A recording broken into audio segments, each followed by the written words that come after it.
Right, okay, so Guy, you just sold your business for multiple seven figures, and you've not told anyone about this yet. This is news to the industry, announcing it here, which is thank you. How's it been since selling it? It's been crazy, mate, to be honest. I mean, we've sold the business actually tail end of last year, and since then working on a new property company. So there was actually kind of in the works even while I was selling the business. So Cool. yeah, it's been nuts. I feel like it's been same old business the whole way through, even though I've sold this massively successful company.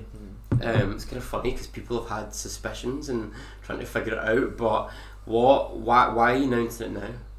Yeah, so there's obviously with a business as large as Get Me Links, there was a team of people, and there was so much stuff that was going on all the time, and there was a transition process basically.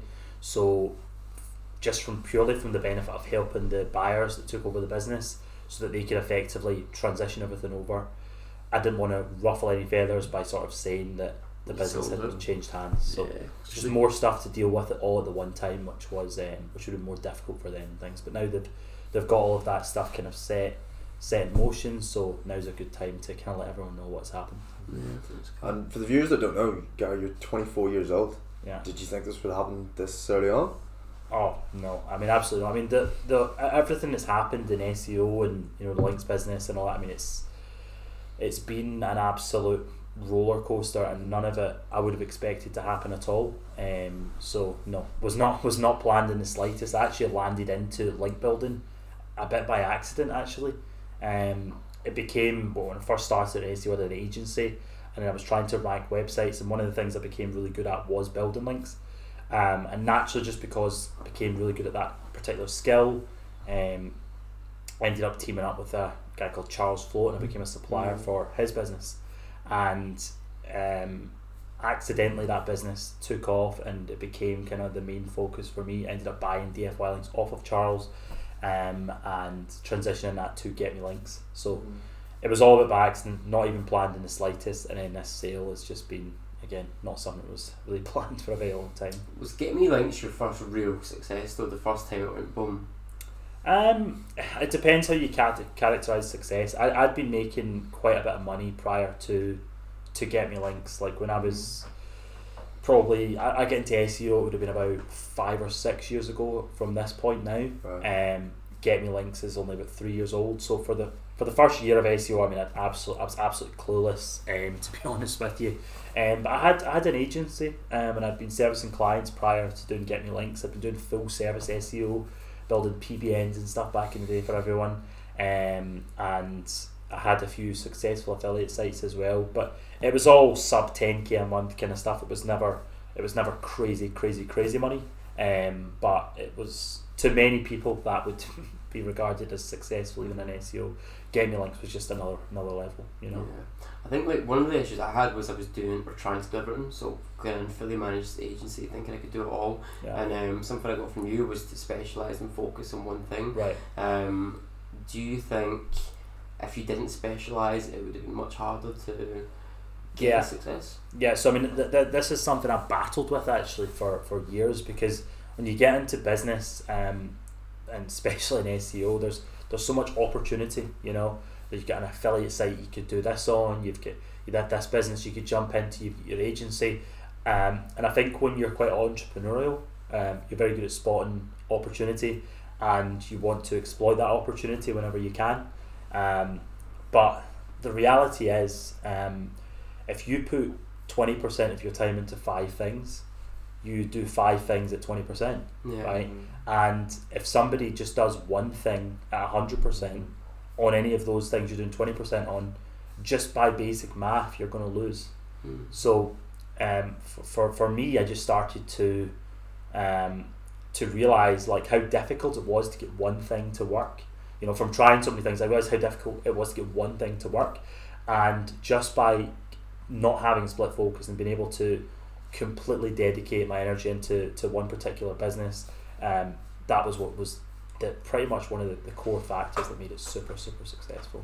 Yeah, for sure. I think though, okay, so you started link building business. There's still a lot of moving parts. Link building's the concept of it's quite easy, but actually executing it on a large scale is pretty hard. Yeah. So when you first started, was it just you in the link building agency, or did you have a lot of support staff? And at what point did you decide that you were going to start segmenting the different roles within that business?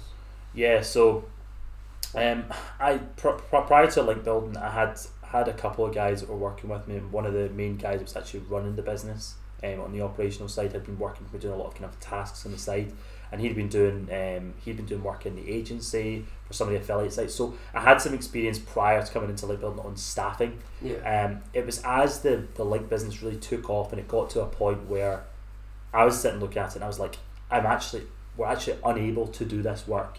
Was when I really started to realise the importance of staffing and cost of staffing, and scaling that. So there was a guy I met called Mad Singers, who was massively helpful at the around this time, and this was when I was introduced to the idea of using virtual assistants. Now I'd always outsourced work for like Upwork, these different freelancing websites, so I understood that you could use overseas member of staff and they were just as good really as a lot of UK member of staff. Like, a lot of people think that, oh, you're working with someone in the Philippines, that they're not as qualified or whatever than some people in the UK. Like, some people who worked with in the Philippines are more qualified than people in the UK. So it's just a complete, like, it's a brain barrier you've got to get past.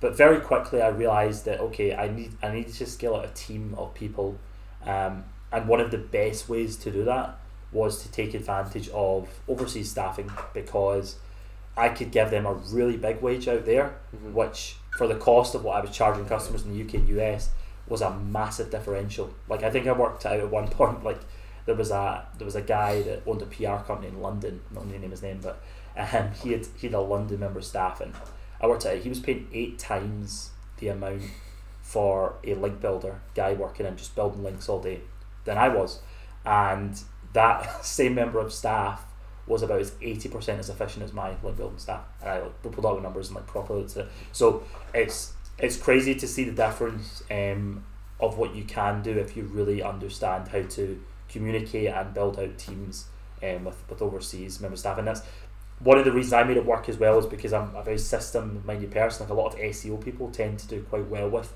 overseas staffing, because you have to really put things into place. You have to have like periodical systems, things that people can easily follow in order to make that work at a distance and with sometimes a slight language barrier, you know.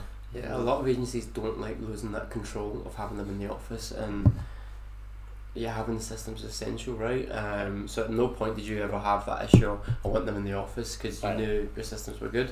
Yeah, I mean, I've spoke to so many agents. It's not even just that the control. I mean, a lot of agency owners, they have this stupid ego thing going on, where they think that having an office filled with 7, 10, 20 people somehow presents them as better or somehow great. Like, what makes you great is like providing a great service to customers and being able to showcase that you can deliver. That's what makes you great. But a lot of guys, they like to build out massive teams in offices, and it's just not. To me, it's not about showing off. It's about actually getting something that works at the best possible cost. And you know, there's a lot of benefits to having people in an office. I'm not saying that that's not the case, but when you're in the SEO world and someone else can do the same job 8 times cheaper, and they've got experience coming into that position, it's like, to me, it's not even a question of where you would have your link builders or content producers. Like, you would want to always be taking advantage of overseas staffing for this kind of thing, you know. Yeah, there's a lot of people I know have been vocal on Twitter about the morals of hiring overseas staff. It's something I do as well, and I go to Cape Town, South Africa, for our support staff, and their work ethic is absolutely insane. They're so appreciative of the opportunity, and they get paid. We pay them more than you would get if you were a really high up engineer in Cape Town. So this new job's now appeared in Cape Town, where content writing's not a thing, and although they're not doing content writing for us, working for a content industry, a content agency, is new to them. Well, these opportunities don't come along, so they're really appreciative of. I think it's a good thing. I think it's very positive. I mean, like as you say, an engineer, like the average engineer, I know the Philippine market very well. That's where we got most of our staff. Like, the average engineer in the Philippines gets paid $500 a month. Okay, but we were paying our VAs around that, sometimes a little bit more per month, depending on their experience and things. And if somebody says to you, you can get an engineer's salary working from home, or you can look after your kids, and you don't need to go anywhere, and you just need to, you can work any hour you want as well, because we don't care as long as you deliver this within a week. Like, oh my god, like people would go, like you're changing lives. There's people that would message us at Christmas time, like thanking them so much for the opportunity. Like it's like just people, you know, people in their minds seem to differentiate like UK and Filipino staff if they're different. They're just people in a different location, and in that location, the cost of living is incredibly different, but they still live fantastic, great lives out there, and you can still support that as a company over here that's charging larger amounts to companies that have more money to give you, you know. And I don't think there's anything wrong with that at all. No, I agree. So how many VAs do you have, or did you have? Yeah, so at the point of selling the business, I think we had 36 members of staff that were working full time, and that was full time. We also had more that were like freelancers and did different bits and bobs, and then content writers and things that were also freelancers. So, but that was our full time, like dedicated team. Fair enough. And something that I've been dealing with recently, which has been kind of crippling, is like as we've been scaling, I think we scaled too fast. We basically doubled overnight, and then suddenly we had to hire a lot more people. And we're going back to the whole systems and processes. They maybe weren't. They were strong enough for us to a certain level, and then once we scaled past that, they became really bad. Right. They became really bad. And then what happened was I had a lot of decisions I had to make. One of my managers quit because she had health issues, and then there's even more decisions for me, and then I started to struggle with decision fatigue. And you and me have spoke about this, decision fatigue. How did you deal with it when you're scaling the agency? How did you deal with was it chaotic, or did you feel like it's quite smooth? Yeah, I mean, so and initially it was chaotic. So at that point when I was learning about like virtual assistants and staffing, it was chaotic, but the biggest thing that I learned was to let go of things. Like when we were scaling up, we got to a point where there was like so many like pillars to the business. There was like sales, marketing, and operations, right? And one of the most stressful things when you run an SEO business is operations. It's like being able to deliver things on time. So for me, quite early on, I actually completely let go of that entire side of the business, because I realised the importance of, if I could let that go, it means that I could double my energy into pushing sales in. And that was really difficult because I'd been doing the operations for probably the best part of a year, and I felt I could do them better than anyone else. I felt I could execute them better. I felt that I could. And I sat down with one of my mentors, and he said, like, it's the most arrogant thing that you've ever said. And I was like, how's that arrogant? Like, I think I can do it. Well, it is arrogant to say that there's not someone else out there, other people out there that can't effectively run that entire task. And what I effectively learned to do was, like, you can really, like, if you find good people, you can pass things over and give them the responsibility of it, and they end up actually doing a better job than what you will. Like, some of the best ideas that made the operations, the sales, the marketing, all of the best ideas that happened, it might seem like it was me that came up with, it really wasn't. Like, it was actually me putting other people in a position where they could, doing that job all day, come up with the best ideas, and they were the ones that dealt with the heavy burden of the problems that were coming up on a day-to-day basis. But because they were in that position, and solely that position, they could basically solve problems better. And decision fatigue comes from, like, you have like all these pillars going on, and then all the problems are coming to you, and you're left there like trying to find a solution for operations when you only spend 18% of your time in operations. Yeah. And it's actually really difficult for you to do that, you know. You want to be in a position where you like know something inside out, and decisions just come so easily. So for me now, like, the position I always want to put myself into is like 100% on something. So if I'm, for example, with the property business, like, I want to, the position I want to be in is I want to be able to jump about into different parts of the business, maybe like for a month or two at a time. Like for the moment, I'm doing like a lot of sales. Like, I'm doing direct like viewings with property owners, creating the actual sales process for that. So I'm like a sales guy just now, right? But I want to be putting 100% of my energy into that, and try and take myself as much away as possible from everything else.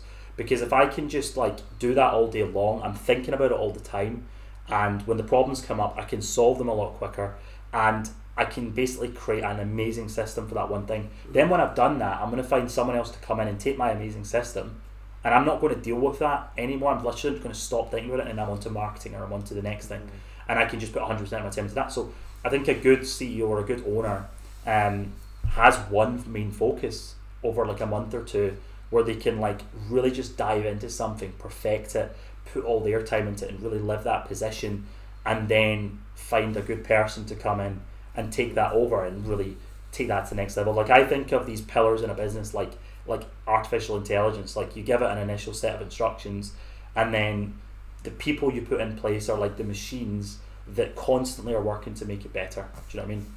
Yeah, I think like we did that personality test, and I was an executor. Is that right? I can't remember what it was called, executor. Yeah. You're in the same category as well. Right. Is that right? Yeah. And you done a YouTube video on this too, so we could probably tag your YouTube video. Yeah. And I remember reading the description. Basically, you go in and stir it up. You create all these new ideas. Right. You're really good at explaining these ideas to people and painting the vision, and that was the most important thing from it. Yeah. Showing them the vision and showing them what we could do, the potential. Right. But you're not the best at refining it. Because that's the refiner, it's the whole. I really liked that personality test, but I got a lot of value from it. And so did my team actually, so thanks for that. Yeah. I think a lot of people watching this could do as well. Yeah.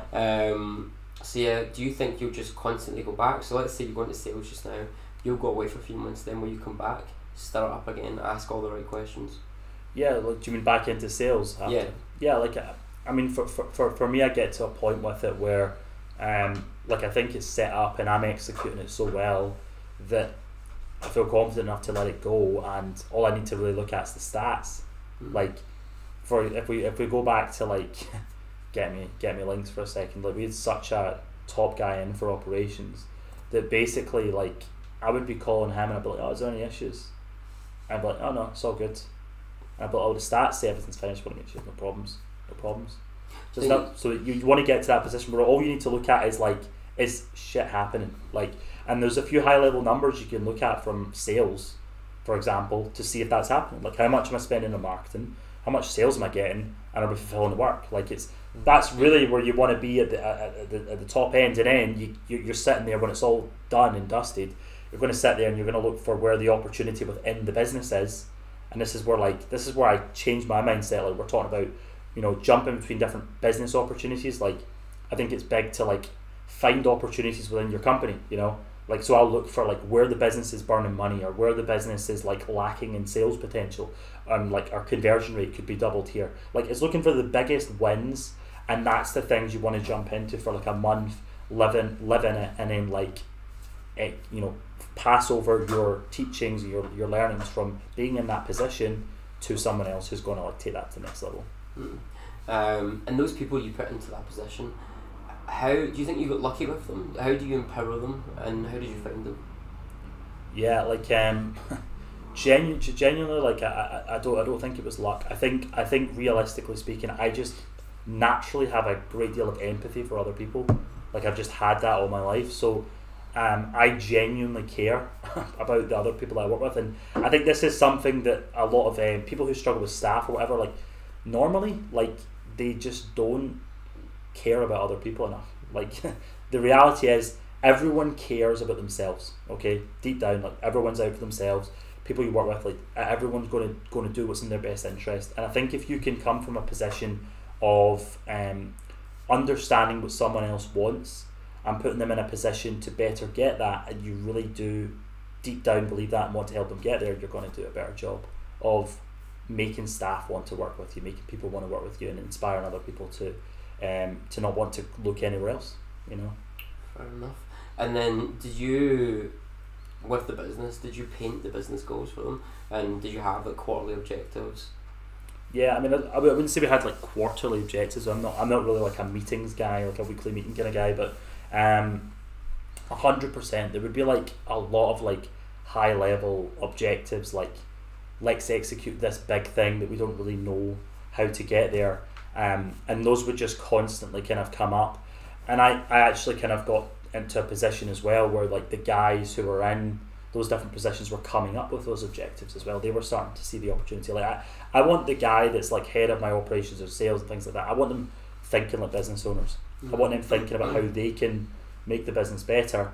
And I do, and to get them thinking like that, there's so many different things you can do to make people think that way. But that's ultimately, like, if you can really do that, like, you've got a team of people who are like the business owner as well. Like, it gets you even further out of having to be a guy that's even on management, to get things done. Yeah, that's really powerful. I think one of the so recently we went to Portugal with James, Gregory and Josh, and it was really good to be in an environment where there's three really driven people. And then this weekend we were with our friend Alex as well and Josh, and it was just three really driven people, all doing the same thing, going to the gym, talking about business, and very, very same goals and objectives. And when you're vibing off people like that, it's really powerful. But I'd imagine even more powerful when they want the same thing as you, your business to grow. So yeah, it's something that I'd imagine was pretty good for you. But here's what I don't get. So there must have been a point where you started making all this money and you've got a good infrastructure. How did you still stay disciplined and not like go off track, start something new? How did you continue going in the same direction? Yeah, so you mean like why didn't I start another business? Well, okay, there must be a point where you're making, you went from making 10 grand a month, now making 100 grand, or whatever it was. At that point, 100 grand a month, I'm just using this number randomly. You're like, okay, I've got a bit of money now to play with, good margin. How are we going to start this, that? Right. What kept you aligned? Yeah, I mean, so I did for a little bit. Like when I started making the money, I did jump about and I started some different affiliate sites and I started investing and trying to do bigger things, but it all didn't work. was the blunt reality, because I didn't have the time. Like if you've got a business that's making that kind of money, okay, and you built that business for the first time, okay, that's a very difficult thing to continue to execute and keep alive. Okay, that's like a full-time job. When you're the owner of a business and it's your first business making 100 grand. Now, if it's Elon Musk and he makes a business 100 grand, it's probably very easy for him. He could probably do that in his sleep. Yeah. So for him to start 5 of those and run them at the same time, it's probably easy because he has leverage, he has experience, he knows what to do. But for me, that was the first time I'd done it at that level, and that was very difficult to manage. So I did want to start other things. I did start to invest in other things, and they didn't work. So I this is where I quickly learned that actually, if I just double down on putting it into this one thing, I could probably easier 2-3x that than sit here trying to start these other 10 things. Do you think you could cocky at any point? No. I'd say I've kept quite grounded, I would say. Do you think any of your team ever started to take you off course? Did they start seeing money in other areas, or were they always quite aligned? No, I wouldn't say so, and I think that just came down to the relationship, the respect that I had, with the team, and I always wanted to empower people to do well themselves, and like I always said, if you want to make more money, like, what do I get? Like, it was a very straight up and upfront relationship, and other people call it like company culture and things like that. Was always the relationship I had, was like, I actually want other people to make more money. I want you to do well, and I want you to be better. Like, I want to, I've always had the attitude of like, if I'm out in jet skis in Dubai, like, you need to have people to go there with. Yeah. So I've never been a person that is not wanted to pay people what they're worth. And I've always said to anyone I've worked with that if they want to earn more and level up, then they've got to figure out a way of doing more, and I can help them get there. I didn't mean just from their personal point of view. I meant from like within the business. For example, in my company now, I've got one person who's keeps bringing me more business ideas because he's now been shown this industry, right, and he sees the potential, like we all did in the beginning. We're like, right, whoa, and now he's bringing me SaaS ideas and affiliate site ideas, right, and I'm constantly like, these are amazing, but we just need to stay focused. So that's kind of what I meant. Like, was there any point where they were like, oh, okay, so you were originally selling links, you then moved on to content, and you started selling content. And then the link audit thing came out. So you started adding these different products to the business. Was there more than the three I just mentioned? Did you ever think about doing fully managed again, or? Yeah, like 100%. I thought about everything. I mean, it's been down 150,000 rabbit holes, but I always look at the opportunity cost, and I was always very careful of that, to look at what are you going to lose by going into this? Like, is the upside worth it? Because if you start something new, and anything you start that's new is really hard. Like, to create any business and make it work, like, you're creating an engine, okay? And to get to the point of having an engine to work is like the most difficult thing. Like, the startup stage is like so difficult, and I'm going through that right now. Once it works and once it's oiled, like, you can blow it up. It's like, the way I see the growth of that is, it's like you could spend a year like flatline and not do very much, like, but it's all like so much time to set it up. But then once it's kind of there, it can go like from zero to hero like in 2 seconds.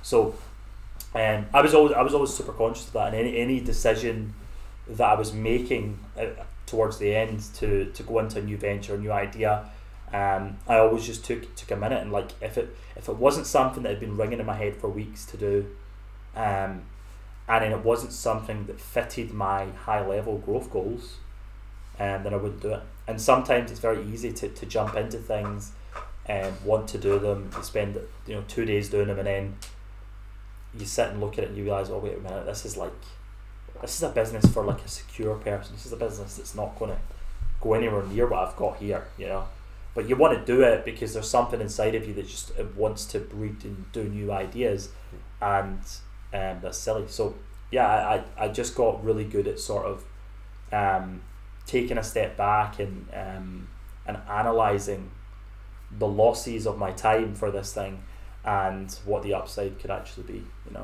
I think if you start chasing all these different things, there's one way of getting burnt out really quickly. 100%. And something I've always been really bad for. I've had a few burnouts while growing my content, pal, and I actually came to you 2 years ago, a year ago, I can't remember. As we're in the same industry, same age, same city, known you a while, help, and there was actually nothing wrong with my business at all. There was literally no reason for me to be burnt out. It was all a mind thing, wasn't it? How many burnouts have you had? Like, I've never had like a full on burnout event. I've definitely had. I mean, I probably have a day a month, like where I wake up and I'm like, today I cannot be bummed. I've just done so much and I'm just done with it. And like, that's normal. Like, I think to look at burnout or like being tired, decision fatigue is like the same thing to me. Like, as a bad thing is wrong. Like, you just need to set up your business in a way where you can deal with that, and you can take a day off and things don't fall down the pan, because what often happens with people that go through a really bad level of burnout is it's like a vicious cycle where like they have so much responsibility on them to do things because they're taking on too much, and you end up like getting into this state where you feel like you're becoming a bit stressed out with it, you're doing too much, and you get to a point where you need to do the work, right? Because you've got so much things to do, and you continue to do those things, but then because you did those things kind of like half as good, like there's now more things that have come up, and you're kind of like constantly fighting doing things at 20%, and it just feels horrible, and the whole thing becomes pointless and worthless. So that's where like understanding staffing, systemization, putting people in place, giving over that responsibility, I think, is like the biggest cure to that problem. Because if you can get away from feeling like you need to do things and get to a place where you want to work and you want to do things to improve the business, that's like the most positive place from a mental perspective, and it's also going to yield you the most results because you'll put the most energy into that line of thinking. What was your work-life balance like? So like, do you believe you can grow a business to the scale you did and as fast as you did with good work-life balance? No. I don't believe that. I had no work-life balance at all, Same. to be honest with you. And I don't, so I don't really believe in work-life balance. I believe in you do things that make you happy. And for some people like me, I'm just inherently born to want to work all the time. Yeah. And I don't think there's anything wrong with that. And for me, that's balance. You know, I think we've been brought up to believe that there's some kind of balance that's required. Like there's certain things that are more important than other things to other people, right? So some people, they put all of their energy into going to the gym and becoming a bodybuilder, right? Some people, they put all their energy into you know, getting into a relationship and knuckling down at the early age of 24. You know, like the different people have different goals in life, and for me, I've had like from a very young age a ridiculously driven goal to put like 95% of my time into business. Now, I look back at it the last few years, and I think like there was things that suffered. Like for example, my health suffered. I was like 2 stone heavier than what I am right now. Like, Remember? So I was like a lot, like verging overweightness, and I got to a point, like at the time it didn't even bother me at all because I just cared about working so much. But it got to a point where I like realised that that's not healthy. This is going to start to affect other things in my life, like relationships and things. I don't want that to be the case. So that was where I put my foot down. I made a change, and now I evaluate it a bit more, and I probably have a little bit more balance today than I did like 3-4 years ago. But like I don't regret any of it because like You got your right now. yeah, like exactly, and at the time that was just like so right for me. You know, that was what I wanted to execute my business, and I literally did work every hour of the day non-stop to get it to work. It's a sacrifice, right? It just so happens that like you were just so immersed in work Right. that everything else was blood out. But I didn't even feel at the time like a sacrifice, you know. I look back at it now and I'm like, oh, well, I could have done a bit more, but I wouldn't have. Like, to me at the time, that was like so real. So the weight thing didn't make you unhappy? No, not at all. Not It at the just time. wasn't even. Not even question. It was just like, But and that's I think the mistake a lot of entrepreneurs that come in make is that they want to do things like in 90 days. They want to do it super quick. When if you're even asking yourself that question and you're saying, am I not working enough? Then you're thinking about working too much. Like you should. For me, it never was. It never was about reducing hours or anything. For me, I've just had this inherent need to be the best, and that has superseded all, and that has made me want to work extremely long hours. For other people, like if you're having to force yourself to do that, you've got to address that. I wouldn't say I've ever forced myself to do anything. Like I got to a certain point with my weight, for example, where I was like, right, that to me is not good, okay, and I did something about it. Before that, I never felt ashamed. There was never a position I was in where I was like, oh, this is really bad, but I need to work and I'm not going to do anything about it. Like I've just always been very pragmatic and in the moment and thought like, what would I like to do today, right? And for me, work has been honestly something that I just genuinely enjoy doing it. And if I don't, if there's been points where I've just felt like for a few weeks I don't want to, and I just don't. Like, where did that entrepreneurial spirit come from? God knows. Have you always had it, or? I mean, I've had it since I was like a kid. Like I was your typical sweet shop in the street kind of guy. Like, I was in high school building websites for clients. Like I'd just been doing it all since I was young. So who knows where it came from? But yeah, I've just loved working. I think deep down, one of the main reasons like I'm driven, because I've got a life coach. I talk about this stuff. It's not the money. Like the money, I don't really care. But you get to a certain point with money where it's like, I would say when you get to like 5-10k a month, and you're making that, anything on top of that doesn't change your life money wise. Like your life's not going to be much different. Right? Well, this is where I came to you last year, wasn't it? Because it was like, I've got all this money now. What now? What's next? I was like, there was like a void, but I made that void in my own head. 100%. And it was all in my head. Exactly. Well, I mean, so you need to look at it and get to the point where you're making that money, and that's that goal ticked off, right? You know, if you make $100 a month, it's not going to change what you actually do, right? You're still going to go to the same. Like I remember even when the business sold, like I kind of got into a bit of when that business, the day it sold, it was actually quite a miserable day. like because I'd pepped it up in my head to be like this thing that was going to like change me, and it was like such a big achievement, and having all this money was going to be like, oh, and then the money hits the mat, and then I woke up in the morning, I'm like, what am I going to do today? Yeah. I remember I'm going to go to Starbucks, like the same thing as I've done all week. It's the same day. Like the money's not actually changed my life. Do you know what I mean? Like it's not done. It's like physically for that day it wasn't too much. So it was actually quite underwhelming, you know. So you've got to find other goals, as well as getting it. You've got to find other goals, and for me, it's not just about the money, you know. Yeah, I remember asking you about what you did when you sold the business. You were just moved on to the next thing. Yeah, it's wild. What was your day to day back then? Whoa, just go to Starbucks. You got up, go to Starbucks. Yeah, like I'm a very unstructured person, so I didn't have like. I've throughout the year I would be looking before COVID, like I was traveling like half the year. You went to a lot of conferences, didn't you? Yeah, going to tons of conferences, like so I was traveling a lot, working away a lot, and that was like fun, and I was getting to meet people and interact with people and also get work done at the same time. So that was a great life. But if I was back here, like it was pretty. I just jumped to like different Starbucks and like working there for a few hours, go home, work for a few hours at home, and then play video games at night. Like it was pretty standard, basic day for a guy who works from home or works in a coffee shop. The networking was a big thing for you, wasn't it? Big thing for me too. But you literally were going city to city at one point. Right. You went to America. Were you naturally good at networking, or did you have to work in it? Are you an introvert or an extrovert? Extrovert, I'd say an extrovert. I would say I've got naturally quite good communication skills. Like I've always been quite good at that.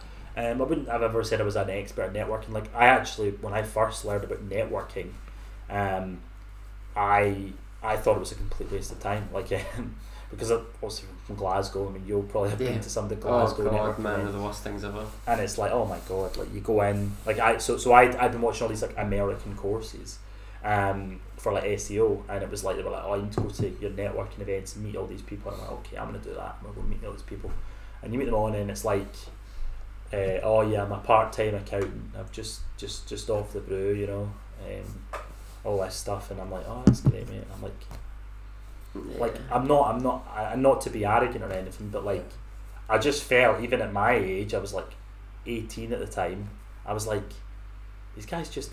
Like this is a waste of time. It's very underwhelming, very draining. Right. So for me that was networking, but it wasn't really networking. I was just networking with the wrong people. Yeah. So it was actually Craig Campbell SEO. Like he actually advised me to go down to Brighton SEO, which is one of the biggest SEO conferences in the UK. Like I'd got a free ticket off of the guys at Pitchbox because I'd been using their tool, and he'd advised me to go down south. And it was when I went down to that I like really understood the benefit of network, because I was like sitting with these guys, like there was somebody that was sitting at our table who'd like bought a website for like 30 grand and forgot about it, and I was like, yeah, okay. I was like so small minded at the time that buying something for 30 grand and forgetting about it was just another complete world to me. And I was asking Craig, I was like, is that I can buy that and forget about it? And he's like, oh aye. He's like, the guy's probably making 200,000 a month. And I'm like mind blown. It completely opens your mind, and that was an absolute light up moment for me. Was going to that event, meeting people that were miles ahead, and that was one of the biggest driving factors, because I was like, I'm going to be like them, and I'm going to learn from these people to see what the hell they're doing differently and how I need to start to think, to be able to make that kind of income. And that was a huge mindset shift, and that's the benefit. That's why I love networking, because you get to see other people's perspective and what they're doing. It's real. You're like talking to them, and like you can really connect with people, and that's the best way to learn, is by connecting with others. And are you a believer in upgrading your circle as you grow then? So you've sold the business for X amount. Yeah. Do you now plan on upgrading your circle? Yeah, like I don't have a list of my circle, but for sure, like I think as you grow, you're going to naturally get people that are doing better than you, wanting to communicate and work with you. You know, that's just a natural thing, and you know, it's putting yourself in a position where you can constantly sort of find those people. So for me, I like use some of that money to spend to get into like masterminds and to get into places just where I can be around people that are super successful. So yeah, I'm not even just to do with the sale. I'm always looking to upgrade my circle and meet more people that are putting me in a position where I feel uncomfortable. That's where I want to be. Yeah, I mean, there's all these courses out there. I said on the last podcast as well, they're literally giving you the blueprint to run a successful SEO agency or successful affiliate site, but there's something missing. And whenever I've been to conferences, I've not really learned that much from the actual conference, but it's more the people there. Like, you walk away with such a buzz, you walk away with, like you said, they make you feel uncomfortable because they're doing so well, or they're just so passionate about what they're doing. You always walk away with, always get more value from the bar or someone's secret 100%. Project or whatever. They wouldn't tell you on stage. And I think when you combine the courses with the networking at these places, that's really powerful, and that's one of the things that are missing.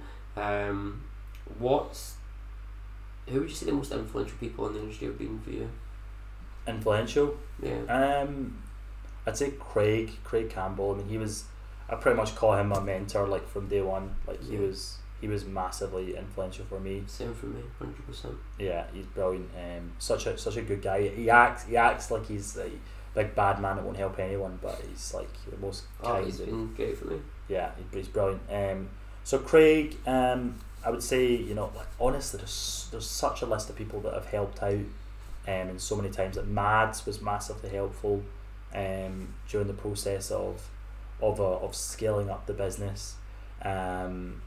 Charles Float, like I worked with him for a long time, and he was always like super nice and friendly. Like honestly, like the SEO industry as a whole, like the people are like awesome as well. Yeah. Like everyone's really good, and I think if you come in with a very giving attitude to that community, you're going to get a lot of help for free from some of the, and for me, I was a nobody, but I was James Dooley as well. He'll be annoyed I didn't mention him first. That was late for by the way. About that. James was huge. So I mean, James, I've been traveling with James for a long time, and he was actually the reason one of the main reasons I got into he was like one of the first guys that ordered links off me and showed me that you could sell links, So he's just been so helpful. Like we do some stuff together now. It's like crazy. Like, and these people are like lifelong friends as well, and I think that's what it's all about. It's about being able to help each other and to see other people grow, and then we can grow, go abroad and like. Well, I couldn't ever figure it out. I remember, I don't know if we said this previously, I think we said it in the Craig Campbell podcast, but I remember going on the yacht. We were going to Craig's boat with you and Craig, and Gary went full Dragon's Den on me. He was like asking me all these questions about the business and just like completely critiquing everything I'd done. Yeah. And could have been taken in a negative way, yeah. but if I did that, I'd have been completely foolish. Because you were asking these questions to drag me further, and after that, I did that, and then here we are today.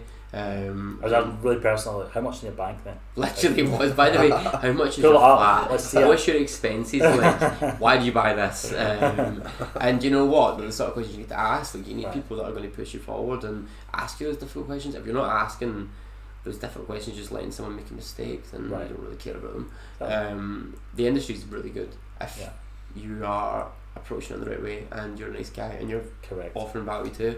But I would say it can also be quite a scary industry because it's quite small. Right. If you have the wrong attitude, so you done those ads and your ads were everyone knew your face. Right. You couldn't not get away from your ads at one point. Yeah. And you did get some dodgy comments from bitter people that were probably jealous. Did they impact you or did you just not care? I don't care. I remember commenting on one because I was pissed off. I was like, who's this guy? And I remember getting annoyed at it for you. Yeah. But you didn't care? Not one bit. Like, so the way I genuinely see it is like if somebody takes time out of their day to comment on a post and like make fun of you because your hand gestures are too crazy and you're like, you're doing big box, little box. It was the weight one. It was like, let me wait. You're on a leg press or something, and you got all sorts of comments on that, and they weren't attacking. They went for your like physical appearance as opposed to what you'd actually achieved. Because It was easy. Yeah, I was on a leg press and I was holding up the link reports that were saying, I was like, let us do the heavy lifting for you. I was actually one of the best performing ads. So that's yeah, like that's so for me, like that was all I cared about. Like I didn't even look at the comments. Like it's if somebody's got something bad to say, right, think about it. Somebody's on their phone and they see that, and the first thing they think to do is to comment on that and try to put me down. Okay, this is what I was talking about, empathy. I actually genuinely feel sorry for them. Yeah. Because if that's the first thing that you can think to do, instead of having the attitude of, oh, there's somebody that's actually got themselves onto my feed, like how could I learn from them to do that myself? Then I don't know. I actually think it's sad. So if somebody said something to my face, I would genuinely feel sorry for them. I wouldn't argue with them. I don't feel any negative way about it. People out there are better, you know, and there's always going to be better people. There's nothing you can do about better people. It's not somebody I would interact with, and it's not someone I would want to be around. And it's a shame. And like, props to you. Like, go and do your thing and comment more things. Like, I'll be growing and I'll be spending that, you know, that growth with great people. And you know, you're probably in your mum's basement, like. Yeah, man, I don't get it. So my sister owns a nutrition company, or Secret, and she goes through like the Facebook ads. And there's people that will comment saying, oh, I've taken this and it did this to me. Right. And she'll go through like a customer list and it's like they've never ordered anything from it. And they're just commenting bad things. Like, I don't get it at all. But she needs some advice from you because she takes it to heart. She's like, this is my little baby, and they're just like trying to spread bad words. Yeah, but, people just want to bring others down. Like, it's just, you need to remember when you're running a Facebook ads, okay, you're literally sending it out to thousands and thousands of randomers, like people who don't know it, people who are like going through awful things in their life, like people who are like depressed, people who are like in a really bad mental state. So random people, like, it's just like, think about the world, and these aren't people that you may necessarily interact with on a day-to-day basis, and those people that are in that position mentally are also behind a screen. They're not in front of you. Like, nobody in the life. They wouldn't say in front of you. They wouldn't say in front of you. Like, so they wouldn't have the They genuinely wouldn't have the confidence if you're sitting there doing that on a computer. You've got issues. Like, you do. Like what sane-minded person? Anyone who's probably watching this, like, what sane-minded person that has a good attitude would actually sit there and think, oh yeah, I really want to bring that person down. I really want to comment this, not order this, and I'm saying that this thing's, and like. That's somebody that needs help. That's a shame. Like, that's not something you should get annoyed about. That's not something you should care about. It's not even like, it's not productive feedback at all. It's just somebody that's just trying to bring you down. So just don't let it. Like, what's the point in giving them any power to do that when really it's them that's in an awful mental state themselves, you know? I mean, there is a lot of judgment in the industry still too, like, especially from the white hat to the grey hat community. Like, you are. Well, we all know how you build links, outreach links, compared to the digital PR guys. Like, they will just turn their nose up at that. Right. In most cases, right? I'm assuming that never annoyed you. You just kind of just done your own thing. Don't care. Like, you know, it's when you're in the spotlight, there's going to be people hating you. A lot of people that don't like you. You know, and it makes sense what you've not told anyone about your fancy new toy as well. Gary, I'm telling them because it's funny. But Gary, like, you don't come from much. Like, you come from Glasgow. It's quite a poor place. And obviously he's treated himself to a nice new McLaren, which is pretty funny driving around in him with. There's the official announcement of that as well on this. But you've not really posted that, which I also respect, because it's not like, oh, look at me, when you totally could have. And some of these digital agency owners that have had a lot of success, it's basically became their life posting their supercar, which, I mean, fair enough, your supercar is pretty cool, but when that's your personality, it's kind of like, what else is there? Yeah, like the reason I've done, and I'm not against posting. I may post it sometime. Probably the time says I'll post it somewhere. Like, it's more that, like, I've got this little thing where, like, I want people to watch me for how great a business person I am. Because I know I'm brilliant, and without sounding arrogant, I know I'm brilliant, and I want that to be the focus of people when they're watching me. And I think the whole, like, fancy cars thing and all that, like, posting up all the bling, it's became a bit of a stereotype that people who do that, and that's like the only thing that they post, generally speaking, it's like the course gurus really know what they're doing, and there's perceptions that people have about that, and I've just like, I know that people will want to look at me for me and what I'm sharing and the business knowledge and the genuine value that I offer. So I've just never really felt a need to really bring that up, and I think there could be some negative benefits of that for some people who like misconstrue that that I am one of these people that, you know, don't offer great value and great business advice. So yeah, it's something I've kind of thought about closely, and yeah, I just like keeping it real and just keeping it me on there. That's about it. What do you think your biggest mistake's been? Biggest mistake? That's a hard question, because I look at everything as a lesson, honestly. Like there was a supplement company. Like, I'm going to make this into a lesson. It's probably a big non-answer, but I started a supplement company a year ago. It was a gaming supplements company, and I went and spent 20 grand creating the product, creating the labeling, getting all compliant. It took 6 months to then run £2,000 in Facebook ads to it, and learn after that the business is never going to work. And the mistake was that I should have launched the product, tried to sell it before it was even made. Like, the concept in this in business is like minimum viable product. Like, you want to do the least you can to test your product in the market, and that often involves not even having fulfillment for it yet. So for me, I spent so much time making this perfect thing that couldn't like, the perfection of it was pointless because nobody wanted to buy it anyway, and I learned that from spending a couple of grand. So that was a big lesson, and you know, I look at that now and I'm like, that saved me so much more money than 20 grand. Like, understanding that, because I'm now like jumping in to offer things before I even make them, you know, and I can test a new business idea out 5 times quicker than someone else who's sitting for 6 months perfecting their logo. You know what I mean? Yeah, there's been 1,000 failures, like thousands and thousands. People are pissed off. Somebody, you know, like, and it's learning, you know, like, if I make a failure and I don't take something positive from it, that's the failure. It's not the thing going wrong. Fair. Well, yeah, I think we're way over there, by the way. Alright, that's been a good, deep conversation.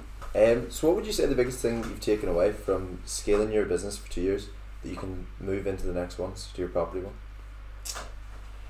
Yeah, I would say the couple of really big things. One, I would say, is marketing knowledge. The links business, what really made it work for like the last year and what made it really sellable as well, was understanding copyright and Facebook ads, and creating a funnel that could repeatedly buy customers at a lower price than what they were worth. Right. So I think understanding that at a high level and actually being able to execute on paid advertising is huge, because paid advertising is like super scalable. Like, we've been able to take the property business this month. We're on track to, the money's always delayed to property, but we're on track to probably make the best part of 20-25 grand this month in sales, which from nothing is crazy for a lot of people. And the only way that we've been able to get enough volume of customers to do that is through paid ads. So I would say that, and then also understanding staffing and operations. I would say getting your head on that one is huge, because again, you can't operate a big business unless you know how to execute, and then execute profitably, and that's the tough part. So I'd say those two things are like the biggest, the biggest lessons I've taken from the link business, which I'm applying now, but I'm sure over the next couple of years there's going to be many more pillars and things that I'll figure out that I'm just completely not experienced in just now, and that's exciting. What advice do you have for, so you've worked with a lot of agency owners all around the world, what advice do you have for them, because there's a lot of money coming into SEO just now, a lot of new agencies cropping up, right? Do you have any advice? I would say the biggest piece of advice that a lot of people fail to think about is they focus way too much on them and how much money they're going to make instead of thinking about value for the customer that they're serving. And like when you start to think about the value on the customer side, it forces you to be better than what's already in the market, and that's ultimately what makes you a lot of money. So like a lot of agency owners I've spoken to, or any business owner I've spoken to that's like starting out, the first question I'll always ask them is like, why would somebody use you? Like, or like some of the property guys I meet right now, I'm like, why would they use you? Like, they would come to me. I've got more money. Let's start there. I've got more experience in marketing, so I can sell people's houses better. I've got better branding. I'm better at probably taking sales calls than you are because I've sold millions of pounds worth of services. Like, why you? Like, what is it about you and what you're going to offer to someone else that would make them want to work with you? And that's like the number one thing. And on the link, back to the links business, like the thing that blew the business up is we created this product called the Link Report. And the Link Report was we were booking out sales calls trying to sell people links to make money. That was where we made the money. And most people would think, oh, let's just do a ton more sales calls, I want to make more money. But I actually sat and listened to the sales calls, and the biggest frustrations that people had was not knowing what links to buy, how many, and where to send them. Like, those were the three biggest things. Like, so I created a product for my own SEO genius to actually help them figure that out. Okay, something that if I could give it to them for free or for a very low price, like all that value to tell you exactly what you needed to do to rank in Google based on statistics of your competitors, was a really advanced, in-depth product. That was their questions, it was their problems it solved. And we sold that, and it sold like hotcakes because everyone needed it. And that's the way you have to think. So for any agency owner or any business person that's starting out, I think the main thing is to start listening to your customers more. If they're not buying from you, that's you, that's the problem. It's what you're offering that's the issue. And that's the attitude you've got to have, and you've got to just constantly be asking for feedback and trying to improve what you're selling in order to get people to want to buy in the first place. Cool. Well, Gary boy, that's been a really, really good podcast. Thank you. I think that you could watch this 2 or 3 times and go from different rabbit holes. But well, this is you done with SEO. No more SEO for you. Are you going to go to any more events, even just to say hi, or is this it? I'll be at the events. I still love the SEO chats. Are you going down to Brighton though? Yeah, I'll go down. Yeah. What, this week? I'll go down. I know. Are you going this week? That'll be cool. That'll be cool. I didn't even know it was on this week. Yeah. Wednesday, I think, is it? Tuesday, Wednesday. Well, it depends what you're going for. There's an affiliate conference on the Tuesday, nothing Wednesday, something Thursday, I think. So it'll be good. This is my first Brighton. Your first Brighton as well, actually. Which should be good. And it was your first conference, wasn't it? My first. So hopefully now, after this, I'll be able to buy a McLaren in 2 years. But anyway, no, Guy, really appreciate it. That was a good one. And yeah. Thank you for having me. Well, who's got the group now? Who's got it? The group, are we allowed to say? Is there going to be a new main guy in the group? I don't really know who owns that, so let's just leave that out. okay. Right, okay. Yeah. Alright. Right. Awesome. Cool.